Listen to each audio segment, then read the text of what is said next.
जैसे कि हमने प्रीवियस वीडियो में डिस्कस करा था कंजेनेटल हार्ट डिसीज़, उसके कॉजेस एंड इट्स क्लासिफिकेशन। हमने असाइनोटिक क्लासिफिकेशन में लेफ्ट टू राइट शंट में देखा था atrial septal defect. Now in this video we are going to discuss atrial septal defect. Normally क्या होता है, सेप्टम प्रेजेंट होता है टू एट्रियम के बीच में, that is left atrium and right atrium.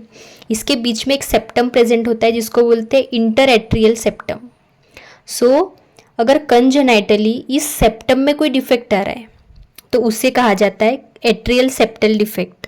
It is congenital heart disease in which the defect is present between the septum which is present between two atria.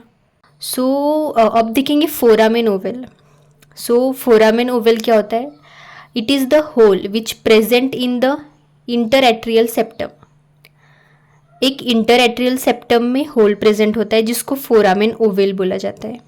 ये foetus में open रहता है, लेकिन after birth क्या होता है, जब baby का बर्थ होता है तो वो क्लोज हो जाता है। अगर वो क्लोज हुआ तो उसमें एक फोसा ओरिजिनेट होता है जिसको बोलते हैं फोसा ओवैलिस, जो कि क्लोज रहता है आफ्टर बर्थ। लेकिन अगर वो क्लोज नहीं हो रहा है तो उसको पेटेंट फोरामेन ओवल कहा जाता है। These is atrial septal defect. उसके बाद देखेंगे हम लोग टाइप्स।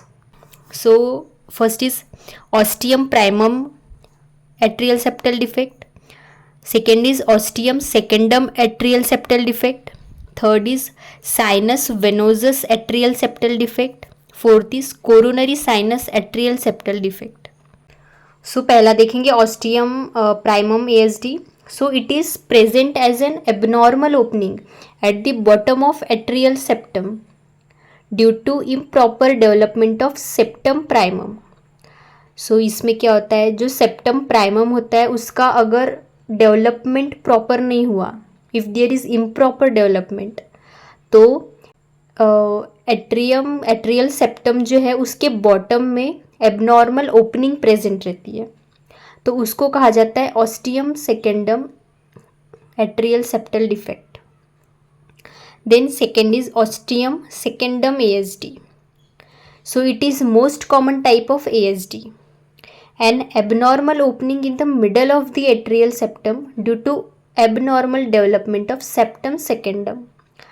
सेप्टम सेकेंडम की का जब डेवलपमेंट होता है तो अगर वो डेवलपमेंट एबनॉर्मल हुआ तो मिडल में, एट्रियल सेप्टल के मिडल में एबनॉर्मल ओपनिंग प्रेजेंट रहती है, तो उसको कहा जाता है ostium secundum ASD। This is most common type of ASD।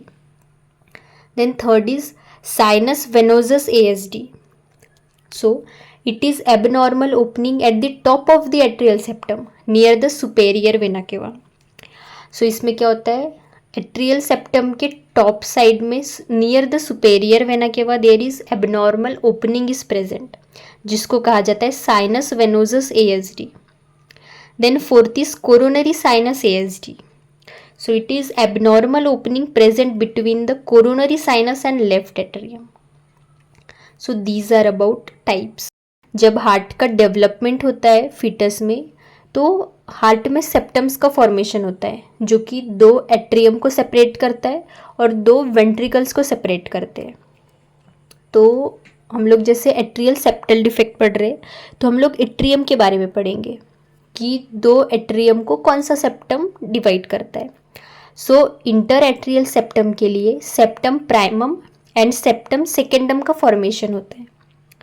Septum primum जो है वो ऊपर से और नीचे से दोनों तरफ से स्टार्ट होता है और वो मिड लाइन में आकर स्टॉप हो जाता है। वहाँ पर एक ओपनिंग का फॉर्मेशन होता है जिसको बोलते हैं ostium primum ASD। Same condition आती है ऑस्टियम सेकेंडम की। देयर इज सेकेंड लाइन जो कि जिसका फॉर्मेशन होता है due to inter atrial septum का फॉर्मेशन करने के लिए, उसको कहा जाता है ऑस्टियम सेकेंडम ASD। दोनों की ओपनिंग जो रहती है वो अटैच करती है बोथ द एट्रियास को, जिसको बोलेंगे फोरामेन ओवल। बर्थ के बाद इट क्लोजेस, तो उसको बोलते हैं fossa ovalis. So this is about the structure जब एट्रियल सेप्टल डिफेक्ट का फॉर्मेशन होता है. Then we will discuss clinical features and pathophysiology. So as we discussed it is acyanotic condition जिसमें लेफ्ट टू राइट शंट हो रहा है. मतलब right side में प्रेशर इंक्रीज हो रहा है, प्रेशर ज़्यादा है जिसकी वजह से ब्लड है वो लेफ्ट साइड से राइट साइड में आ रहा है. तो लेफ्ट एट्रियम का जो ऑक्सीजनेटेड ब्लड है वो जाएगा राइट एट्रियम में. राइट एट्रियम में है डीऑक्सीजनेटेड ब्लड. सो अगर ऑक्सीजनेटेड ब्लड डीऑक्सीजनेटेड ब्लड में मिक्स होएगा तो वो कुछ कॉज नहीं करेगा.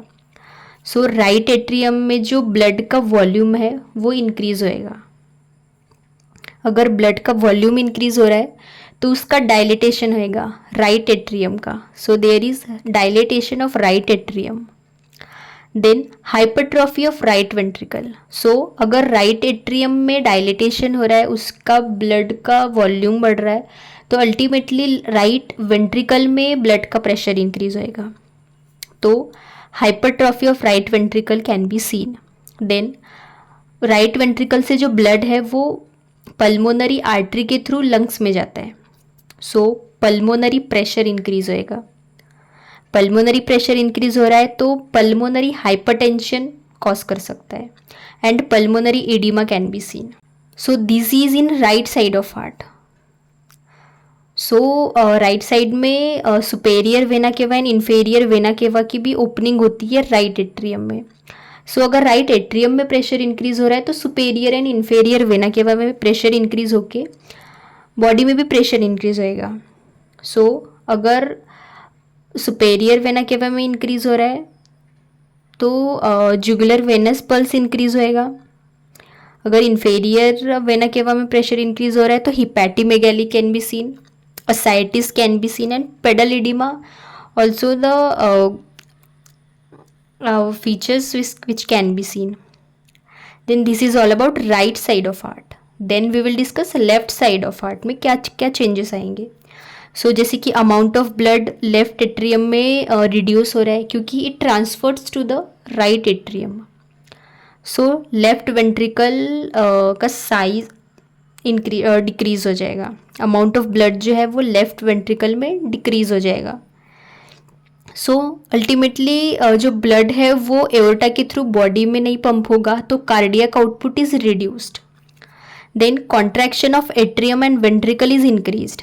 सो अगर कार्डियक आउटपुट कम है तो हार्ट ज़्यादा पंप करेगा to flow the blood into the body, to oxygenated blood into the body. इसीलिए एट्रियम एंड वेंट्रिकल्स ज़्यादा कॉन्ट्रैक्ट करेंगे जिसको बोलते हैं atrial fibrillation and ventricular fibrillation, जिसकी वजह से हार्ट रेट इंक्रीज होएगा. So this is about left side of heart. Then we will discuss signs. So normally क्या होता है S1 and S2 sound produce होता है जो कि we can heard through stethoscope. So S2 जो साउंड है वो प्रोड्यूस होता है due to closure of aortic valve and pulmonary valve. लेकिन यहाँ पर क्या हो रहा है, राइट वेंट्रिकुलर हाइपरट्रॉफी होने की वजह से more pumping of ventricle required to push blood into the pulmonary artery. इसमें राइट वेंट्रिकल में ब्लड का प्रेशर इंक्रीज हो रहा है, उसकी वेंट्रिकुलर हाइपरट्रॉफी हो रही है, इसलिए उसको मोर पंपिंग की ज़रूरत है to push the blood into the pulmonary artery, क्योंकि पल्मोनरी आर्टरी में भी प्रेशर इंक्रीज हो रहा है. So more time required. अगर टाइम उसको ज़्यादा लग रहा है तो late closure of pulmonary artery, उसमें पल्मोनरी आर्टरी का जो क्लोजर है वो लेट होगा, जिसके वजह से सेकेंड हार्ट साउंड स्प्लिट मिलेगा. सेकेंड हार्ट साउंड जैसे कि हमने देखा था कि एओर्टिक वॉल्व और पल्मोनरी वॉल्व के क्लोजर की वजह से होता है. एओर्टिक वॉल्व तो क्लोज हो रही है लेकिन पल्मोनरी वॉल्व क्लोज नहीं हो रही है, तो सेकेंड हार्ट साउंड जो रहेगा वो स्प्लिट मिलेगा. This is first sign. Then second is systolic ejection murmur. So rush of blood की वजह से मर्मर प्रोड्यूस होएगा. Then diastolic rumble.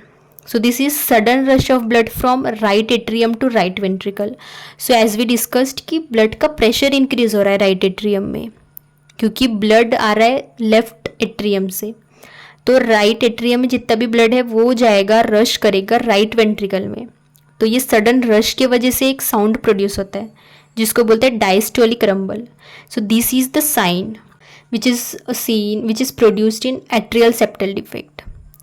So this is about clinical features and signs and pathophysiology. Then we will discuss investigations. So chest x-ray, it gives enlargement of heart and pulmonary artery. Then ECG, इसमें incomplete right bundle branch block मिल सकता है. Then echocardiography में मिलेगा right ventricular dilatation, right ventricular hypertrophy and pulmonary artery dilatation. Then management भी करेंगे तो cardiac catheterization can be done. So this is all about atrial septal defect. Then we will discuss next topic in next video.